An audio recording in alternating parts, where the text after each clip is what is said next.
Assalamualaikum warahmatullahi wabarakatuh. Hello everyone. My name is Sylvana Rahmawati and I'm currently a 5th semester student majoring in English Education Department at University of Muhammadiyah Bogor Raya. This video is created as part of my midterm test or UTS for the course Reading for Professional Purposes. And today, I'm going to explain a fascinating chapter from Jeremy Harmer's book How to Teach English. We'll be diving into chapter 5, which focuses on describing language. This chapter explores the structure, function, and meaning of language, offering insight into how we use it in communication. By the end of this video, you'll have a clearer understanding of the essential elements of language and how they interconnect. So let's get started.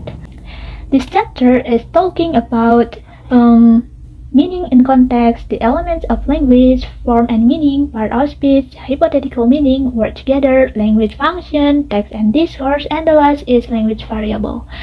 So for the first point is point A, that's talking about meaning of context. Language cannot be fully understood without considering its context.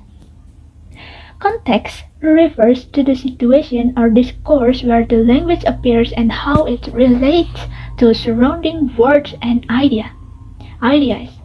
For example, in a dialogue where person A says, "We can leave the ice here till we need it," and person B replies, "It's warm in here."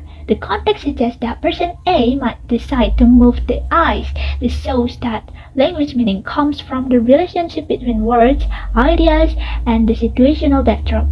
Understanding context helps us make sense of implicit message, making it an essential aspect of effective communication. Next point B is the elements of language. Language is built on three fundamental elements. It's grammar, vocabulary, and pronunciations. Grammar provides rules for structuring sentences so they make sense. For instance, the placement of subjects and verbs in "the cat is sleeping" is determined by the grammatical rules. Vocabulary refers to the words we use to express idea, emotion, and objects such as cat or sleeping. Lastly, pronunciation involves how these words are spoken, which affects how they are understood. Mispronouncing a word like read can confuse whether you're referring to the past or present tense, showing how all three elements work together for clear communication. Okay, next to the point C is form and meaning. The connection between form and meaning in language is both flexible and dynamic. A single word like book can have various meanings depending on its usage. It can refer to a reading material and actions or to reserve, or even a list. Conversely, one meaning can be conveyed through different form. For example, future events can be expressed as "I will see you tomorrow" or "I'm going to see you tomorrow." These variations show the richness of language and how speakers can use different structures to convey similar ideas based on their preferences or the context. Okay, move to the point D is part of speech. The parts of speech in English are categories that define the rules for play in a sentence. For example, nouns name people, place, things, or ideas such as teacher or happiness. Pronouns replace nouns like he or they, making sentence less repetitive. Verbs describe action or status such as run or is. Adjective and adverb modify nouns and verb respectively, like beautiful, that's adjective, or quickly, that's adverb. Prepositions such as on or in indicate position or direction, while conjunction like and or but connect ideas. Understanding this part of speech is crucial for performing grammatically correct sentences. And move to the next point is point E, hypothetical meaning.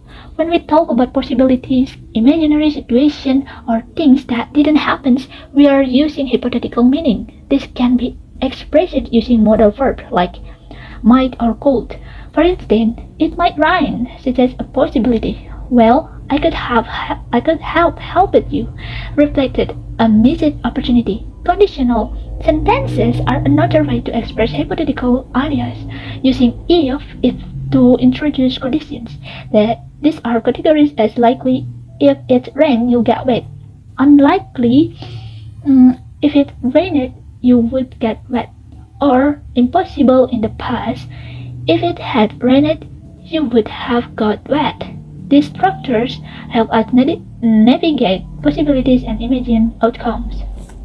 Okay, next to the point F is words together. Words often appears together in predictable patterns, which helped us understand their meaning better. These predictable combinations are known as collocations and lexical chunks. Collocations are pairs of words commonly used together, such as fast asleep, or make a decision.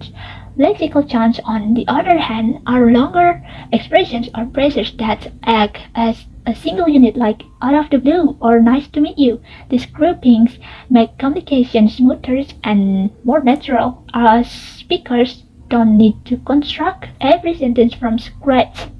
Okay, move is point G. Language functions. Every time we speak or write, we do so with a specific purpose in mind.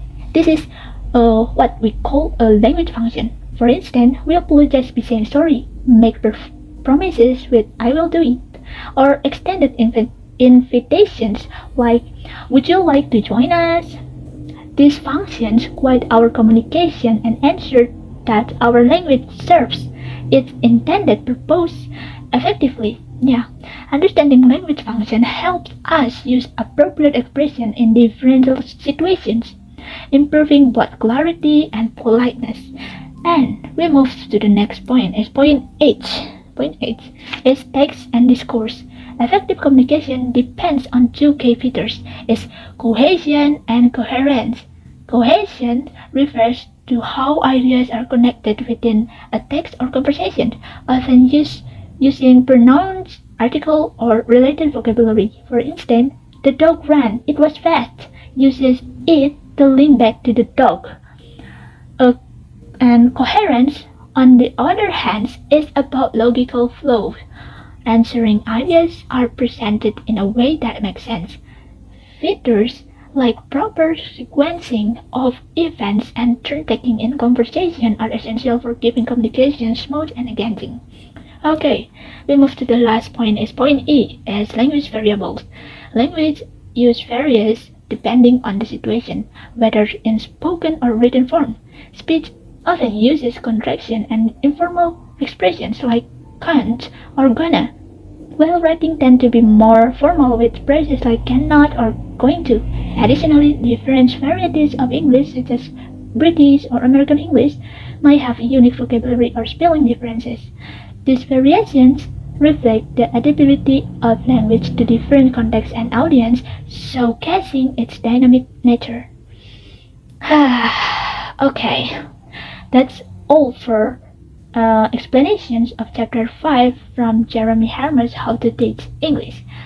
We have explored the rich and intricate elements of language, from context and grammar to hypothetical meanings and language functions. Understanding this aspect helps us use language more effectively in both teaching and everyday communications. That's all my explanation. Thank you for watching, and I hope you found this explanation helpful. Thank you.